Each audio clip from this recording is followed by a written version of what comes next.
isbiru wasabiru. Wahai orang yang beriman, bersabarlah dan kuatkanlah kesabaran kalian. Seolah-olah Allah mengatakan gini, bersabarlah, ya Allah, tapi saya udah sabar. Ya udah, kuatin lagi kesabaran kamu, gitu. Jadi nggak ada cerita, sabar juga kan ada batasnya. Sebetulnya sabar bukan ada batasnya, sabar ada tempatnya. Kalau di tempatnya, maka sabar aja terus tanpa berbatas. Allah lah yang menentukan batasnya kapan. Sebagaimana Allah juga menentukan ajal setiap segala sesuatu. Sehingga Allah memerintahkan kita dengan bahasa yang sangat jelas, menutup semua ayat di surat Ali Imran, ayat penutup. Seolah-olah setelah Allah membahas tentang semua masalah dalam surat Ali Imran, ujung-ujungnya Allah sebutkan, kalau kalian pengen ngedapatin semua kebaikan di surat Ali Imran, ya ayyuhalladzina amanu isbiru wasabiru. Kalau seorang hamba beristighfar, Allah itu nggak ngelihat dosa yang masa lalunya, Allah ngelihat istighfarnya. Coba. Dan istighfar kita itu, kalau benar-benar tulus dari hati, satu kali doang kita ngucapin istighfar, itu cukup untuk menghapus semua dosa kita yang memenuhi langit dan bumi loh. Jadi kalau orang sering-sering beristighfar itu bukan karena istighfarnya kurang untuk bisa menggugurkan dosa, nggak kurang. Istighfar sekali, dosanya memenuhi langit dan bumi, itu dosa habis, nol, zong langsung. Terus ngapain kita harus sering-sering istighfar? Seseorang itu memperbanyak istighfar bukan karena satu istighfar itu kurang, tapi karena dosa kita itu terulang terus, berulang kali. Maka istighfar lagi, dosa lagi, istighfar lagi, dosa lagi, kan? Bukan berarti kalau kita istighfar kurang dari 100, berarti dosa kita belum dihapus. Enggak, sekali doang. Kalau itu berasal dari hati, Allah hapus semua dosa-dosa. Coba teman-teman renungkan nih, coba dihitung-hitung. Kita kalau ketemu teman ngomongin dunia berapa sering? Terus ngomongin Allah berapa sering? Coba kita belajar cari teman yang udah sefrekuensi dulu. Arti sefrekuensi bukan sama-sama udah baik, sama-sama udah niat pengen memperbaiki diri. Ajak dia ngobrol tentang Allah. Allah tuh baik banget loh, kemarin gini. Allah aja yang diomongin. Makin sering itu makin akan nanemin satu belief faith di dalam hati kita. Sehingga ketika nanti kita ada masalah, diketuk rasa iman itu, cepat baliknya. Kita bilang, udah gak apa-apa, nanti Allah ganti yang dengan yang lebih baik. Allah yang ganti gitu, Allah yang ganti. Tenang tuh jadinya. Karena kita sedang mengetuk kembali imannya di saat dia sedang butuh-butuhnya iman itu. Berarti kita harus cari teman yang mau menasihati kita, bicara bareng kita tentang kebesaran Allah. Semakin besar keraguan di dalam hati kita, semakin berkurang keajaiban Allah dalam hidup kita. Semakin sedikit keraguan kita kepada Allah di dalam hati, semakin besar keajaiban dan semakin banyak terjadi dalam hidup kita. Kalau seseorang percaya kepada Allah, wa may yatawakkal 'alallah, tawakulnya kepada Allah itu sempurna, maka fahuwa hasbuh, udah cukup itu. Sehingga bagi seseorang yang bertawakal kepada Allahnya itu pol 100%, tidak ada keraguan sekecil apapun di dalam hatinya kepada Allah, pasti Allah Subhanahu wa Ta'ala akan menunjukkan keajaiban-keajaiban yang sulit dimengerti oleh logika kita. Kadang-kadang bukan karena kita pengen dipuji orang, tapi kita nggak rela diremehin orang, itu yang bikin kita riak, kan?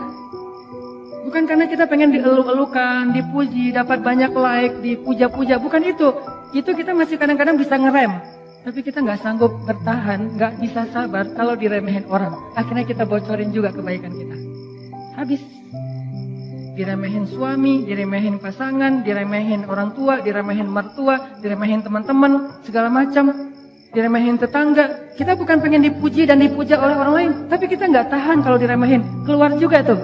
Siapa yang selama ini yang melakukan ini? Siapa yang bantu kamu? Siapa?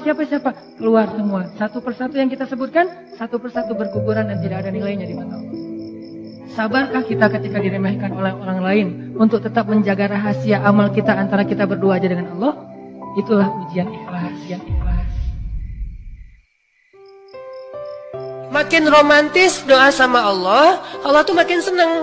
Dan Allah tuh senang banget sama orang yang rajin berdoa. Kalau ada yang bilang jangan banyak-banyak doa, malu sama Allah, nggak enak gitu, itu salah. Manusia kalau kita banyak minta dia nggak suka, tapi Allah justru dia nggak suka kalau kita nggak minta. Sehingga doa itu dalam Islam dianggap sebagai ibadah. Orang yang paling Allah cinta itu justru yang banyak minta, dikit-dikit ya Allah, dikit-dikit ya Allah, gitu tuh Allah suka banget. Orang yang nggak pernah doa itu adalah orang yang sombong, ngerasa dia bisa hidup sendiri tanpa Allah. Orang justru makin banyak doa menunjukkan penghambaan dirinya bagus kepada Allah. Dia ngerasa la haula wala quwata. Saya tuh nggak punya daya dan upaya sama sekali. Illa billah. Makanya minta kepada Allah. Sal tu'tah. Minta pasti dikasih sama Allah. Pasti dikasih sama Allah. Ya Allah, kuatkanlah iman kami. Karena dengan kekuatan iman itulah kami bertahan. Kami tidak bertahan karena fisik kami yang kuat. Kami tidak mampu bertahan karena uang kami yang banyak. Kami bertahan dalam satu ujian jika iman kami kuat kepada Engkau, ya Allah. Kuatkanlah iman kami, ya Allah. Terutama ketika kami merasa lemah, sendiri dan tidak berdaya. Saat itulah dekap kami dengan kasih sayang-Mu, ya Allah. Dekap kami dengan kasih sayang-Mu sebagaimana Engkau mendekap Rasulullah SAW. Pegang kami erat, ya Allah, ketika kami akan terjatuh. Janganlah Engkau tinggalkan kami di saat-saat kami paling lemah. Janganlah Engkau tinggalkan kami di saat kami gamang dan bingung. Temani kami, ya Allah. Beri kami petunjuk, ya Allah. Genggamlah hati kami ketika kami dalam keadaan rapuh, ketika kami dalam keadaan galau, ketika kami dalam keadaan lemah. Dengan apa Allah menghibur kita? Allah menghibur kita dengan mengingatkan kita kepada kehidupan akhirat. Ketika Nabi merasa lelah, Nabi merasa capek, Nabi merasa lemah, Allah mengingatkan beliau kepada akhirat. Inna a'tainakal kautsar wala saufa yu'tika rabbuka fatardo. Itulah ayat-ayat hiburan dari Allah kepada Nabi ketika Nabi merasa lelah. Seolah-olah Allah mengatakan, ya Muhammad, jangan sedih kalau kamu lelah berdakwah. Jangan sedih kalau kamu lelah untuk beribadah. Jangan sedih kalau kamu lelah untuk taat kepada Allah. Kenapa? Karena lelah kamu akan kami ganti dengan kebahagiaan yang abadi di surga. Karena lelah kamu akan kami ganti, akan kami balas dengan pertolongan-pertolongan di dunia dan di akhirat. Dan Allah mengatakan, wala saufa yu'tika rabbuka fatardo. Nanti semua lelah kamu akan kami ganti dengan sesuatu yang membuat kamu merasa puas hati. Kalau kita ngandelin Allah banget dalam segala urusan, la yudayya'anallah, itu intinya. Allah nggak akan ngecewain kita. Manusia bisa banget ngecewain kita, bukan karena dia jahat. Kadang dia ngecewain kita karena emang dia nggak mampu untuk memuaskan dan membahagiakan kita. Bukan karena dia pengkhianat. Seorang istri, seorang suami kadang mengecewakan kita bukan karena dia nggak sayang sama kita, tapi dia nggak mampu memenuhi semua kebutuhan kita. Dia terbatas. Dan justru juga banyak orang yang sengaja ngecewain kita karena dia jahat. Tapi ada juga orang baik ngecewain karena dia nggak mampu. Tapi Allah maha baik dan maha mampu. Bukan cuma maha baik. Kalau baik doang nggak mampu, ya apa bisa kita lakuin kan? Tapi kalau baik dan mampu, nggak ada batas. La haula wala quwata illa billah.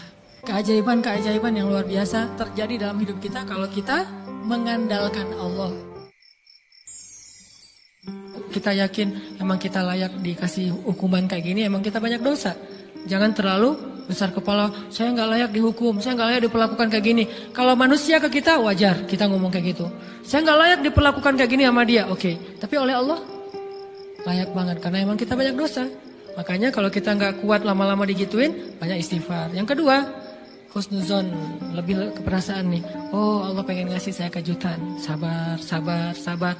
Sampai kapan? Sampai Allah benar-benar melihat kesabaran kita. Yang ketiga, nah ini juga lebih keperasaan. Allah itu kalau kangen kepada kita, ngasih kita ujian. Terutama kita yang kalau nggak dikasih ujian, jarang romantis sama Allah. Sehingga kalau Allah kangen sama dia, Allah kasih dia ujian dikit. Ta'ala ya abdi, kesini wahai hambaku, kesini. Biar kita berdua-duaan lagi nih. La tahzan, jangan khawatir kalau kita istiqomah. Orang yang istiqomah itu kan identiknya kadang-kadang dia kayak kesepian ya, sendiri, gak punya teman. Terutama ketika dia hidup di lingkungan yang lain pada seru-seruan, dia sendiri yang gak seru. Akhirnya kayak gak dilibatin. La tahzan kalau kita ngerasa sendiri. Kenapa? Nahnu awliya'ukum fil hayatid dunya wa fil akhirah. Kata Allah, kami akan nemenin kamu. Siapa kami? Allah dan para malaikat. Cuman kita nggak ngelihat doang. Tapi sebetulnya kita tuh punya geng. Kalau kita ngerasa gara-gara istiqomah jadi sendiri, la tahzan, jangan khawatir, jangan berkecil hati. La tahzan, jangan sedih. Kami temenin kamu di dunia dan nanti kami temenin kamu di akhirat. Allah yang janjiin bakalan nemenin kita. Orang yang ngejauhin kita nggak ada pengen ngejauhin orang. Kalau kita yang pengen ngejauhin orang lain, itu beda babnya. Itu kesannya kita kayak eksklusif gitu, nggak boleh. Tapi kalau orang yang ngejauhin kita gara-gara nggak bisa diajak happy-happyan, seru-seruan kayak gitu, la tahzan, jangan sedih. Nahnu awliya'ukum, kami akan nemenin kalian, kata Allah. Dan nikmat terbesar dalam hidup kita bukan dikasih rezeki, walaupun itu kebaikan. Nikmat terbesar dalam hidup kita bukan dikasih pasangan, walaupun itu ya penting banget. Nikmat terbesar dalam hidup kita itu bukan kaya raya. Nikmat terbesar yang Allah kasih kepada kita adalah nikmat kedekatan kita dengan Allah Subhanahu wa taala. Dan setelah itu Allah limpahkan nikmat-nikmat lain yang lebih banyak. Tapi yang paling utama adalah kedekatan kita dengan Allah. Makanya kalau Allah kasih kita nikmat dunia seisinya, tapi dicabut nikmat kedekatan dengan Allah, maka jangan kegeeran. Jangan-jangan itu bukan nikmat, tapi istidraj. Ketika seorang meminta bela dari makhluk, Allah gak akan ngebelain dia. Ketika kita diam dan minta bela kepada Allah, Allah akan belain kita. Kan terjadi di zaman Nabi itu ada dua orang bertengkar nih. Yang satu ngomel, teriak-teriak marah-marah. Yang satu lagi diam aja, dia sabar. Nabi dari jauh memperhatikan sambil tersenyum. Terus lama Nabi perhatiin, Nabi tadi lagi lewat nih, gak sengaja ngelihat ada dua orang bertengkar. Yang satu diam, yang satu ngomel. Nabi memperhatikan yang diam sambil senyum lama. Lama dia ngomel, akhirnya yang diam tadi gak sabaran, gak kuat lagi, dibalas. Dia komen. Begitu dia komen, Nabi langsung jalan dan gak tersenyum lagi, cemberut. Sahabat bertanya, ya Rasulullah, apa yang terjadi? Kenapa? Kata Nabi, tadi ketika yang diam ini diam aja nih, dia sabar, malaikat mendoakan dia dan tersenyum untuk dia. Tapi begitu dia kepancing komen, malaikat pergi, maka saya juga gak akan berada di. Jadi butuh cinta, butuh ditambahkan rasa cinta, butuh diharmoniskan perasaan cintanya, minta kepada Allah, karena cinta itu dari Allah Subhanahu wa taala, bukan dari makhluk. Hati kita itu diantara jemarinya Allah, ada di dalam genggamannya Allah. Kadang-kadang kita sendiri gak berkuasa untuk nolak apa yang diinginkan oleh hati kita sendiri loh. Dan saya ngebuktiin banget, saya sering bilang saya itu bukan tipe istri saya banget. Ada 4 hal yang istri saya gak mau, 4-4-nya ada di saya. Ketika sebelum ketemu saya, pokoknya saya nggak mau ini. Aduh, nggak mau banget deh, nggak banget deh. Makanya jangan gampang nyumpahin ya. Nanti malah dikasih seperti yang kita sebutin. 4 hal yang saya nggak pengen banget ada suami saya. Ternyata pada diri saya ada 4-4-nya. Ya Allah, tundukkanlah hatinya untukku. Ditundukkan. Kok saya nggak bisa nolak kamu? Ya, kuat-kuatan doa kan? Dia berdoa, ya Allah, jangan orang itu, please, jangan orang itu. Ya Allah, please dia aja, jangan yang lain. Doa. Jadi minta sama Allah itu gampang banget loh. Inna fi khalqis samawat, dalam penciptaan langit, bukan cuma di langit tapi penciptaannya, prosesnya. Inna fi khalqis samawati wal ardi wa ikhtilafil lail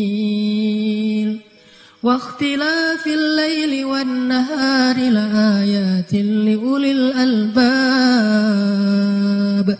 Langit, bumi, silih bergantinya malam dan siang atau musim. Di situ ada bukti-bukti bahwa Allah Maha Kuasa. Kalau itu aja buat Allah gampang, cuma kun fayakun, apalagi cuma ngurus kita yang kecil dibandingkan langit dan bumi.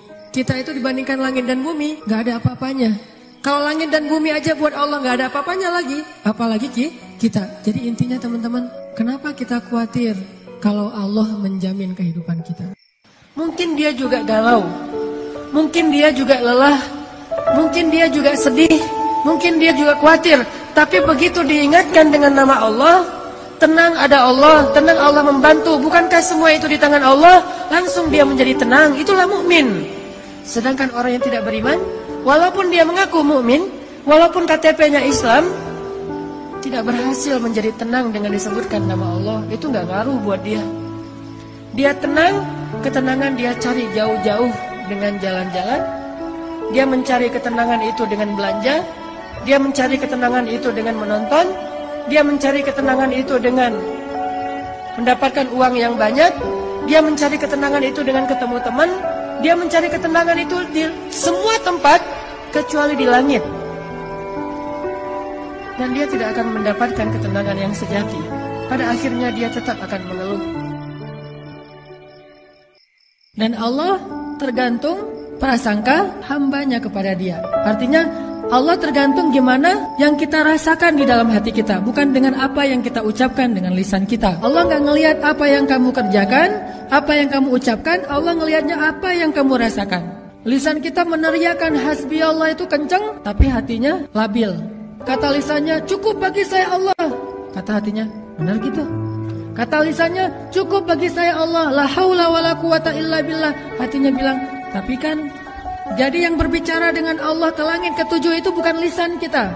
Kadang lisan kita hanya berbisik, tetapi langit ketujuh itu bergetar oleh bisikan lisan kita. Lisan kita cuma berbisik, Ilahi, ilaika ufawwidu amri. Cuma ngomong gitu, ya Allah, saya serahin semua urusan saya kepadamu. Mungkin teman kita di sebelah juga nggak dengar, tapi kalau yang berbicara itu adalah hati, maka arasy Allah itu akan bergetar.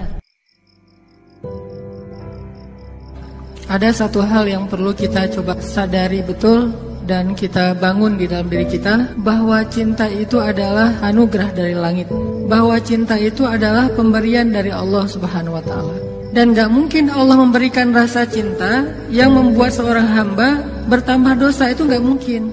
Yang menambah dosa, yang menambah kejauhan kita dari Allah SWT pasti bukan cinta. Jadi kalau ada rasa yang buat kita gak khusyuk dalam sholat, pasti bukan cinta.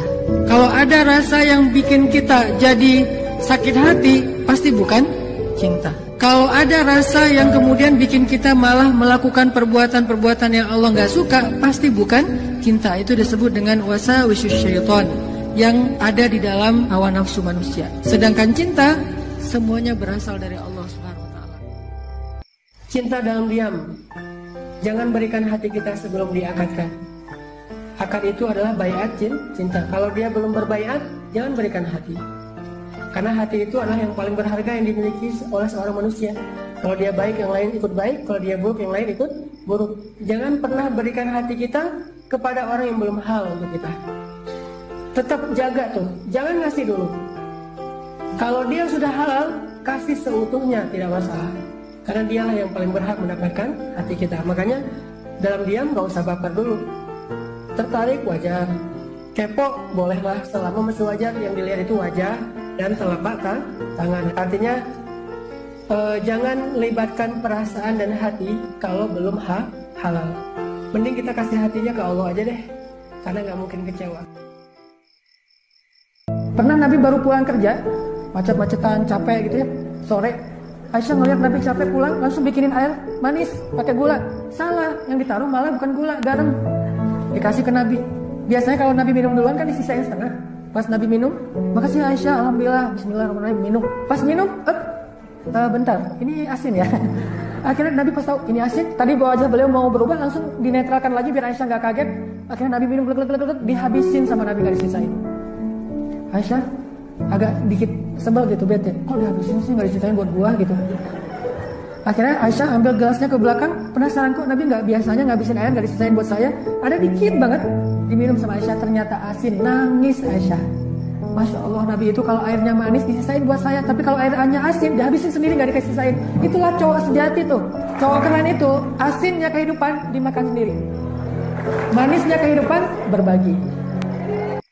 Siapa yang percaya sama Allah, Allah yang akan menjaga hati dia.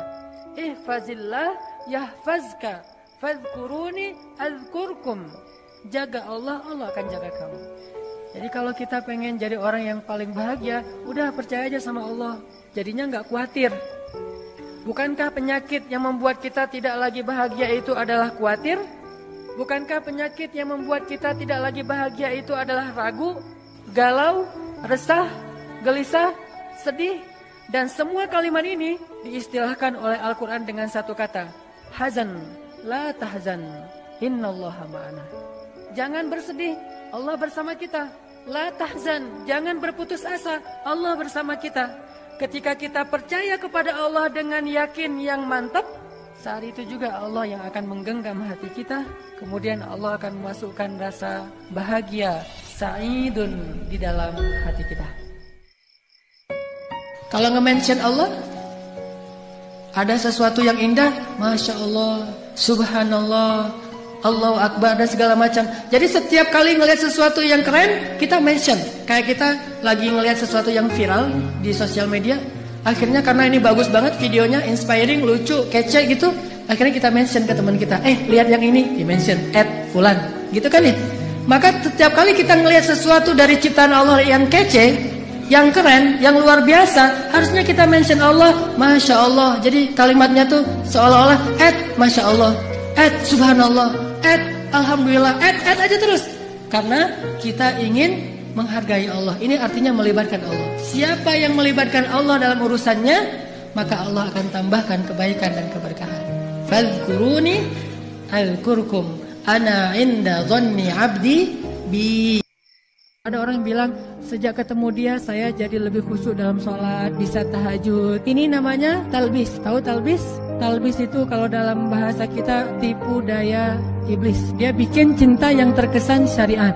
Mana cinta yang terkesan syariat? Cinta yang dibumbui dengan nasihat untuk tahajud, cinta yang dibumbui dengan nasihat untuk baca Quran, cinta yang dibumbui dengan nasihat ikut ta'lim bareng yuk gitu. Nunggu di mana? Di persimpangan itu. Saya nggak bawa kendaraan, ya udah bareng aja. Masih mending kalau naik motor kelihatan orang, kalau naik mobil nggak kelihatan siapa-siapa. Belum lagi kaca-kacanya itu pada anti sensor ya. Nah ini awalnya sih pengen ikut taklim, pengen bangunin tahajud, tilawah Al-Quran. Ini artinya cinta-cinta yang dibumbui dengan religi. Saya nggak ngomong baik atau buruk, cuman cinta yang kayak gini nih biasanya agak-agak modus. Hanya ketika pacaran doang bisa kayak gitu. Udah selesai, nanti udah halal, udah nikah, kalau dia bukan karena Allah, itu akan berubah. Pasti kayak gitu.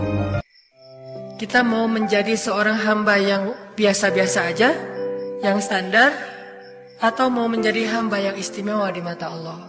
Dan kalau kita pengen menjadi istimewa, belajar mendapatkan cinta. Salah satunya dengan meminta kepada Allah. Karena cinta adalah hadiah dari Allah. Minta, ya Allah, ya Wadud, ya Allah yang maha cinta, beri saya cinta kepadamu, kepada Rasulmu, melebihi cinta saya kepada diri saya dan apapun juga.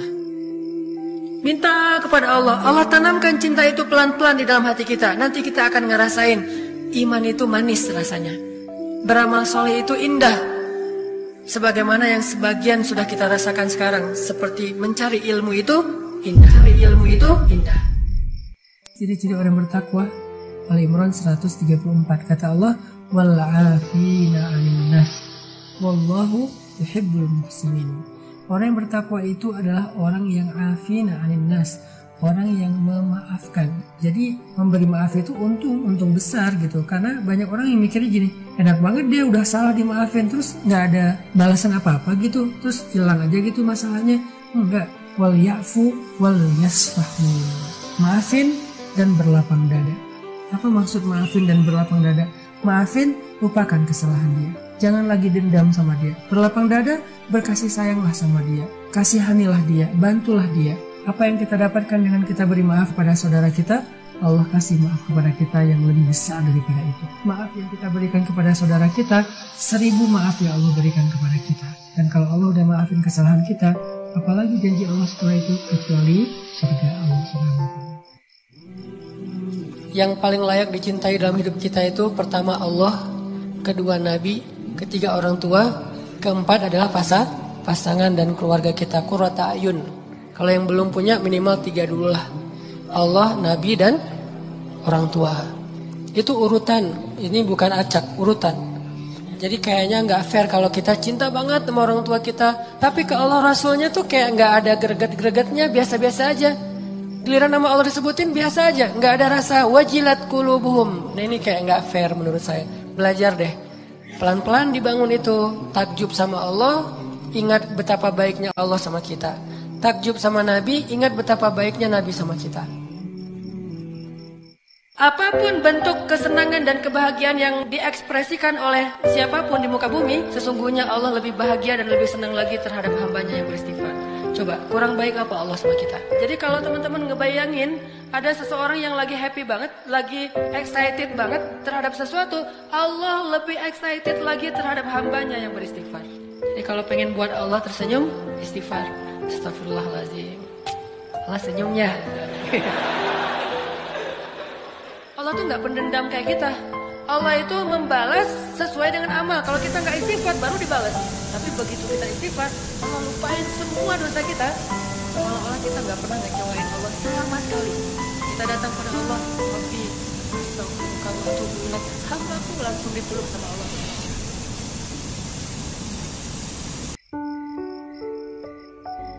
Orang gak bakalan kecewa kalau bersandar kepada Allah. Itu gak bakalan. Bahkan kita bisa bilang mustahil.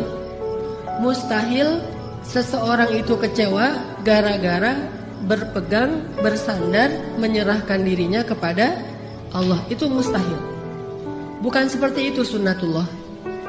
Karena siapapun yang berserah diri kepada Allah, maka dia telah berpegang kepada tali yang paling kokoh. وَمَنْ يُسْلِمْ وَجْهَهُ إِلَى اللَّهِ وَمَنْ يُسْلِمْ وَجْهَهُ إِلَى اللَّهِ وَهُوَ مُحْسِنٌ فَقَدِ اسْتَمْسَكَ بِالْعُرْوَةِ الْوُثْقَى وَإِلَى اللَّهِ عَاقِبَةُ الْأُمُورِ. Allah itu sangat pengen dekat sama hambanya, itu Allah. Udah lama pergi nih, sibuk dengan semua orang, dijapri semua orang, dia chat sampai tengah malam, chat sama orang lain, tapi Allah gak pernah dijapri. Allah tungguin. Begitu kita ada masalah datang ke Allah, Allah gak bilang giliran sekarang aja lo datang, gak kayak gitu Allah. Langsung Allah dekat, langsung Allah, ada apa hambaku?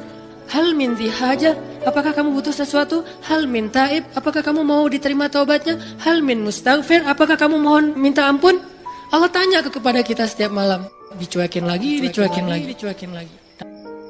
Ternyata dosa itu ngaruh dalam kehidupan kita. Setiap kali kita ngalamin hari yang buruk, kejadian yang buruk, musibah yang tidak baik, maka itu pasti wujud dari dosa-dosa yang kita lakukan. Soalnya tidak muncul masalah kecuali karena dosa. Kenapa? Karena Allah ingin mengampuni dosa hamba-hambanya dengan cara memberi musibah. Makanya Allah berfirman, wa ya'fu an katsir. Sebagian besar dosa kita itu nggak dibalas sama Allah. Allah biarin aja dulu supaya kita punya kesempatan bertobat. Seandainya dosa kita itu dibalas terus-menerus, tapi Allah membalasnya itu perlahan-lahan dikit supaya ngasih tahu kita doang biar kita ngeh gitu, insaf. Setelah sekian ratus kali kita salah ngelihat, gak jaga mata, cuma sekali doang kelilipan. Padahal kalau Allah mau balas yang serius, gak kayak gitu tuh. Begitu kita salah ngelihat, buta udah langsung. Tapi wa ya'fu an katsir. Allah maafin, udah biarin aja dulu. Lihat salah, biarin, mungkin dia tadi silap, mungkin dia bentar lagi taubat, mungkin dia bentar lagi minta ampun.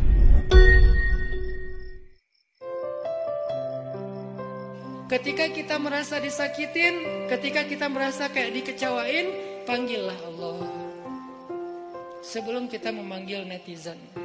Kan kita suka manggil netizen dulu ya. Posting, update status, story. Terus storynya tuh curhatnya minta respon lah gitu. Dengan kasih polling lah, dengan request lah gitu kan. Jadi intinya adalah panggil Allah kalau kita lagi sakit hati dan dikecewain. Sebelum kita memanggil netizen. Ya Allah, ya Jabbar. Salah satu doa minta disembuhkan kecewa dan sakit hati di dalam sholat adalah Rabbil firli warhamni wajburni. Nah, cara ngadu ke Allah pas kita lagi sedih supaya dihibur oleh Allah, wajburni ya Jabbar.